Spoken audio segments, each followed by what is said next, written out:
দাড়িপাল্লায় vote দেওয়া মুসলমানদের জন্য হারাম। জামাত যে ইস্তেহার ঘোষণা করেছে, সেই ইস্তেহার সেকুলার ইস্তেহার, ধর্মনিরপেক্ষ ইস্তেহার। বিএনপি চাইতে কি আর আপনার ইসলামের বড় সেবক অন্য কোনো দল হতে পারে? আজকে বাংলাদেশের শীর্ষ আলেমরা বলছে দাড়িপাল্লায় ভোট দেওয়া মুসলমানদের জন্য হারাম।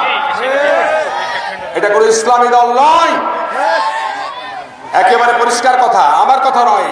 গতকালকে জুম্মার নামাজে বিভিন্ন জায়গায় জামাতি মাওলানা বিভিন্নভাবে এনিয়ে বিনিয়ে খুতবা দিয়েছে